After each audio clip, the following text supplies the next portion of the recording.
గంజాయి రహిత ప్రాంతంగా గోదావరిఖని సబ్ డివిజన్ తీర్చిదిద్దే లక్ష్యంతో ముందుకు సాగుతున్నామని గోదావరిఖని ఏసీపీ మడత రమేష్ తెలిపారు. గోదావరిఖని 2 టౌన్ పోలీస్ స్టేషన్ ఆవరణలో గురువారం సాయంత్రం ఏర్పాటు చేసిన విలేకరుల సమావేశంలో ఏసీపీ రమేష్ మాట్లాడుతూ యువత మత్తు పదార్థాలకు బానిసలై బంగారు భవిష్యత్తును నాశనం చేసుకోవద్దని, సన్మార్గంలో నడిచి ఉజ్వల భవిష్యత్తుకు బాటలు వేసుకోవాలని సూచించారు. మత్తు పదార్థాలు గంజాయిపై ఉక్కుపాదం మోపుతున్నట్టు తెలిపారు. ఈ నెల 14వ తేదీన గుర్తు తెలియని వ్యక్తి 8 ఇంక్లైన్ కాలనీ మార్కెట్కు గంజాయి అమ్మేందుకు వస్తున్నాడనే పక్కా సమాచారం మేరకు ఇరికిల్ల రఘు అనే వ్యక్తిని అదుపులోకి తీసుకున్నట్లు అతనిచ్చిన సమాచారం మేరకు రవాణా చేసే చిలుమల మధు విక్రయించే వినోద్ ఖన్నా, గుజ్జల శివప్రసాద్, ఆరెల్లి సాయి రేవంత్ గంజాయి సేవించే మంత్రి చైతన్యలను అరెస్టు చేసి వీరి వద్ద నుంచి 28,000 రూపాయలు విలువ చేసే 1,117 గ్రాముల గంజాయిని స్వాధీనం చేసుకున్నట్లు తెలిపారు. అలాగే వీరందరికీ గంజాయి పండించి రవాణా చేసే 2 వ్యక్తులు పరారీలో ఉండగా వారిని కూడా అరెస్టు చేయనున్నట్లు తెలిపారు. ఈ సందర్భంగా తెలంగాణ రాష్ట్ర యాంటీ నార్కోటిక్స్ బ్యూరో పోస్టర్ను ఆవిష్కరించి టోల్ ఫ్రీ నంబర్ 8712671111కు కాల్ చేసి సమాచారం అందించవలసిందిగా కోరారు. అలాగే గంజాయి ముఠాను చాకచక్యంగా పట్టుకున్న Godavarikhani 2 town CI B Ravinder, ఎస్ఐలు Sanath Kumar, Venkatesh, Chandrasekhar, head constable Krishnareddy, constable Venkataswamy, రామచంద్రంలను ప్రోత్సాహక బహుమతితో సత్కరించారు.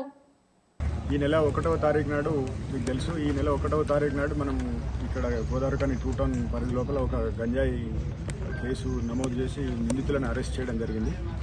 ఆ కేసులో భాగంగా తదుపరి పరిశోధన లోపల మేము మా టీం 2 టౌన్ సిఐ గారు, తర్వాత కమాన్పూర్ ఎస్ఐ గారు, తర్వాత 2 టౌన్ ఎస్ఐలు అందరం కలిసి వీళ్ళను 2 టీములుగా చేసి దాంట్లో పూర్తి స్థాయిలో పరిశోధనలో భాగంగా మేము మళ్ళీ ఇంకొంతమందిని కూడా అరెస్ట్ చేయడం జరిగింది. దాంట్లో మొత్తం ఈ 3 కేసుల లోపల మొత్తం కలిపి 17 మందిని అరెస్ట్ చేయడం జరిగింది.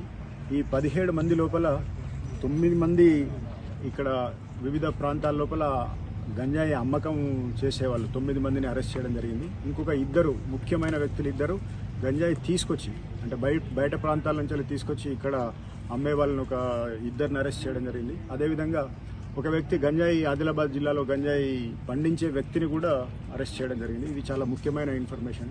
దీంట్లో ముఖ్యమైన 2 వ్యక్తులు రూట్ శివ, గుడిసెల శివ అంటే రూట్ శివ ఇతను మన దగ్గర మన ప్రాంతం లోపల చాలా రోజుల నుంచి బయట ప్రాంతాల నుంచి గంజాయిని తీసుకొచ్చి ఇక్కడ స్థానిక వ్యక్తులకు రకరకాలైన క్వాంటిటీస్ లోపల అమ్మి ఇక్కడ దాన్ని ఒక వ్యవస్థగా ప్రయత్నం చేయడం లోపల దాన్ని ఆ రూట్ శివను కూడా అరెస్ట్ చేసి ఈరోజు జైలుకు పంపడం జరిగింది. ఈ సందర్భంగా మేము 17 మందిని అరెస్ట్ చేసినాము. దాంట్లో మొత్తం 3 కిలోల గంజాయిని స్వాధీనం చేసుకోవడం జరిగింది. ఈ రూట్ శివ ఎవరి దగ్గర అయితే తీసుకొస్తాడో ఆదిలాబాద్ జిల్లా లోపల అక్కడికి వెళ్తే ఆయన పేరు గాదిగూడ మండల్ ఆదిలాబాద్ జిల్లా లోపల కోవా నాగారావు అనే వ్యక్తి అక్కడ తన పొలం లోపల గంజాయి పండించి అతను వివిధ వ్యక్తులకు వివిధ ప్రాంతాలకు సప్లై చేస్తూ ఉంటాడు. ఈ శివ ద్వారా ఆ వ్యక్తిని కూడా మనం ట్రేస్ చేసి అతన్ని అరెస్ట్ చేసి అతని దగ్గర కూడా కొంత గంజాయిని స్వాధీనం చేసుకొని ఈరోజు అందరినీ రిమాండ్కి పంపడం జరిగింది.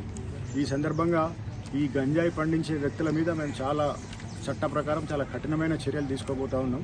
ఎవరైతే పండించే వాళ్ళు ఉన్నారో వాళ్ళకు సంబంధించిన అగ్రికల్చర్ డిపార్ట్మెంట్కు సంబంధిత రెవెన్యూ డిపార్ట్మెంట్కి కూడా లేఖలు రాసి వాళ్ళు దానికి సంబంధించిన చర్యలు కూడా తీసుకోవడం జరుగుతుంది.